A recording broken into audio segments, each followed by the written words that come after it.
Kalian pengen motret pakai kamera analog tapi nggak tahu caranya? Nah, di video kali ini gue bakal ngasih tutorial mengenai cara motret pakai kamera analog yang benar.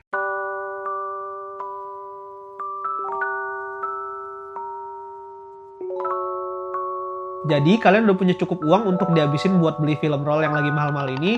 Nah, di video kali ini gue bakal nge-breakdown step by step gimana caranya kalian bisa mulai motret dari nol. Yang pertama, hal paling obvious yang harus kalian punya itu adalah kamera.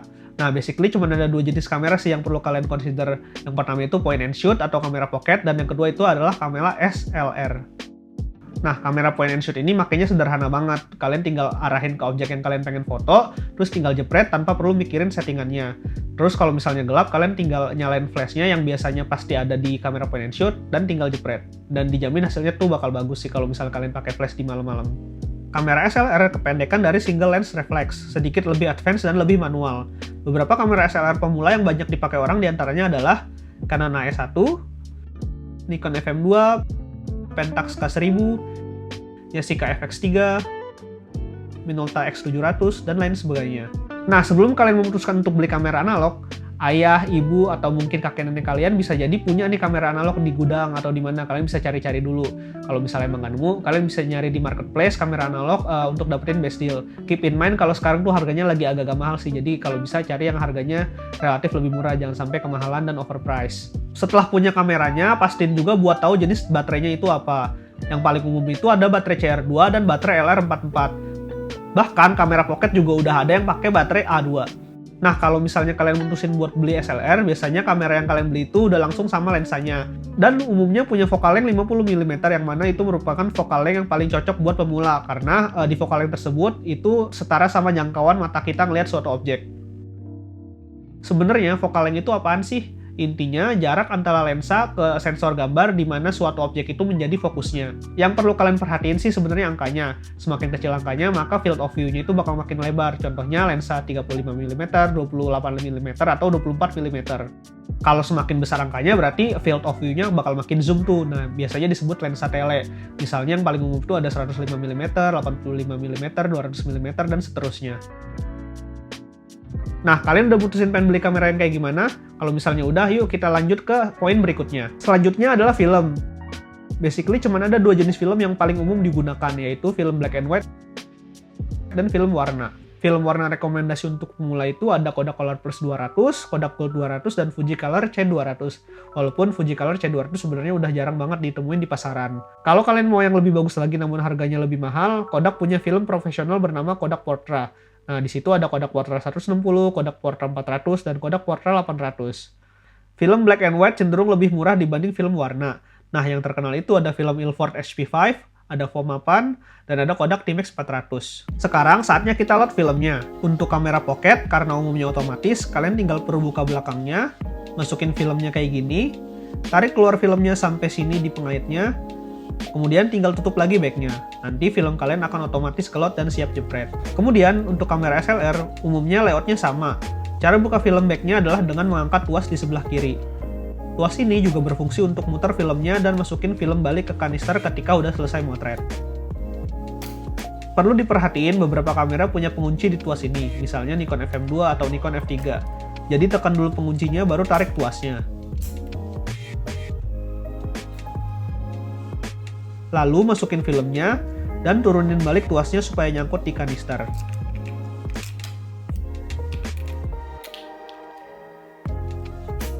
Tarik filmnya sampai nyangkut di spool ini di kamera kalian.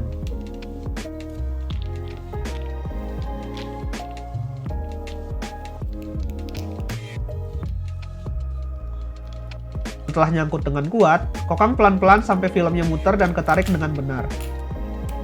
Jepret sekali, terus kokang lagi buat mastiin filmnya ketarik lagi.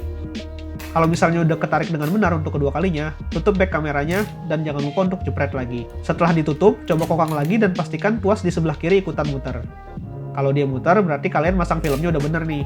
Nah, setelah film back kalian ditutup, di kokangan ketiga seharusnya kalian bakal dapat frame first of the roll yang kayak gini nih. Jadi setengahnya tuh agak kebakar gitu.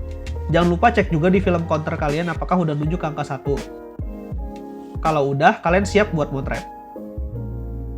Kalau kalian udah sampai poin ini, jangan sekali-sekali buka tutup kamera kalian sampai kalian selesai motret dan gulung balik filmnya. Kalau misalnya kalian buka, bisa-bisa foto kalian kebakar semua dan nggak bisa dicuci lagi. Poin selanjutnya yang perlu kalian ketahui adalah metering. Hal ini penting banget untuk pengguna kamera SLR dan pengguna kamera manual lainnya. Kalau kalian pakai kamera pocket, mungkin bisa skip part ini. Cuman nggak ada salahnya juga buat tahu hal ini, karena ini penting banget sih once kalian pengen upgrade ke kamera SLR. Umumnya, kamera yang berfungsi normal itu punya internal light meter. Nah, light meter itu apa sih? Singkatnya adalah untuk mengukur intensitas cahaya. Jadi kita tahu settingan apa yang perlu dipakai supaya foto kita terekspos dengan baik. Agar light meter ini berfungsi dengan baik, pertama kalian perlu mengatur ISO atau ASA di kamera kalian sesuai dengan film yang dipakai. Karena kamera SLR umumnya nggak tahu berapa ISO film yang kalian pakai, kalian bisa ngeset ISO-nya secara manual kayak gini.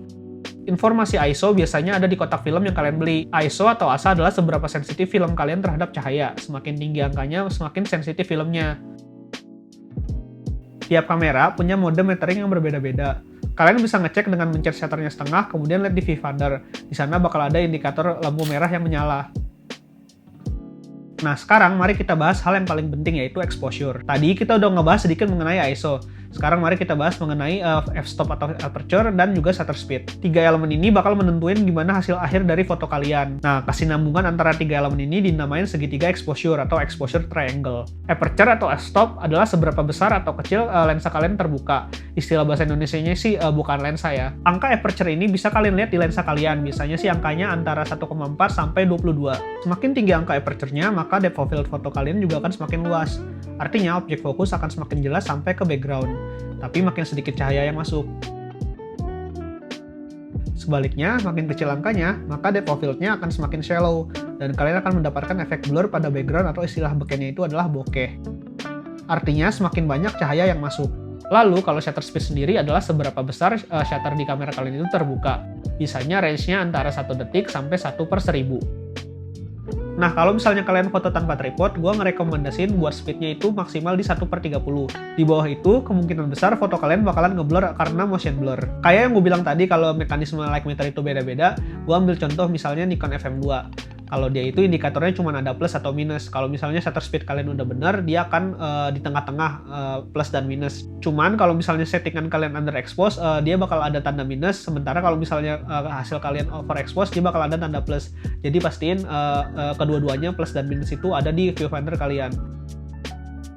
Kalau misalnya udah kayak gitu, dipastiin hasil fotonya bakal properly expose. Ada juga light meter kamera yang ngasih rekomendasi shutter speed menyesuaikan aperture yang kalian gunakan. Nah, ini dinamakan aperture priority. Misalnya kamera Minolta gua nih, dia itu misalnya kita set di aperture 5,6 misalnya. Nah, dia bakal ngasih rekomendasi shutter speed yang harus digunakan. Nanti bakal ada indikator lampu di viewfinder kalian untuk pakai shutter speed settingan berapa. Nah, terus kalau misalnya light meternya nggak berfungsi gimana? Tenang, kalian bisa pakai aplikasi light meter yang ada di HP kalian. Nah, jenisnya sih banyak banget. Yang gue pakai tuh ini. Nah, most of the time aplikasi light meter yang ada di HP itu cukup akurat. Dan cara pakainya pun gampang. Kalian tinggal arahin ke objek yang kalian pengen foto, kalian klik aja, dan kemudian dia bakal ngasih rekomendasi aperture-nya berapa dan shutter speed-nya berapa. Tapi sebelumnya kalian udah set ISO-nya dulu di aplikasinya. Nah, settingan light meter-nya sendiri di aplikasi ini nggak saklek. Kalau misalnya kalian pengen ubah aperture-nya, kalian tinggal ubah, nanti shutter speed-nya bakal nyesuaiin. Nah, kalau misalnya hal ini terlalu memusingkan buat kalian nggak usah khawatir. Semakin banyak kalian motret, kalian akan makin mengerti dengan sendirinya kok. Sekarang kalian udah belajar step by step-nya nih, dan sekarang kalian siap buat motret. Voila, film kalian habis. Nah, gimana cara gulungnya? Berikut caranya. Ingat, jangan langsung dibuka, tapi perlu digulung dulu. Caranya, di bagian bawah kamera ada tombol kecil kayak gini. Kalian pencet. Kalau udah, tuas sebelah kiri kalian gulung. Gulung terus sampai bunyi suara klik. Artinya, film udah lepas dari spool tempat kalian masang filmnya tadi. Gulung lagi sedikit sampai filmnya masuk dan tuasnya jadi makin ringan.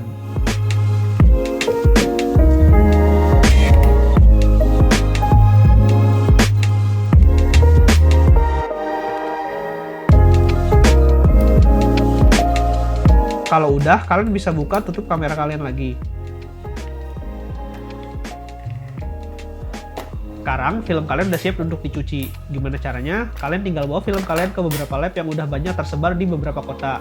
Kalau gue sih langganannya sekarang di Supen Film. Di beberapa kota juga ada sih, kayak Ojisan Film Lab yang ada di Bali dan juga Garasi Analog yang ada di Surabaya. Setelah film kalian selesai dicuci, kalian bisa langsung lihat nih hasilnya.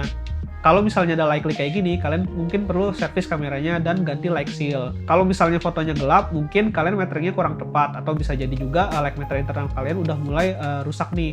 Jadi mungkin bisa beralih juga ke aplikasi light meter. Kalau misalnya fotonya nggak keluar hasilnya atau filmnya ngeblank, berarti kalian nggak ngeload filmnya dengan baik. Kesalahan-kesalahan kayak gini emang kadang nyebelin sih, tapi ini bagian dari proses kita belajar motret pakai analog dan juga bikin kita makin nagih terus untuk motret sih. Yang perlu kalian lakukan selanjutnya adalah terus ulangin step ini, coba-coba film lain yang ada di pasaran sampai kalian nemu zona nyaman kalian dan temu film favorit kalian yang akan jadi andalan kalian. Atau sampai uang kalian habis dan kamera analog udah nggak populer lagi.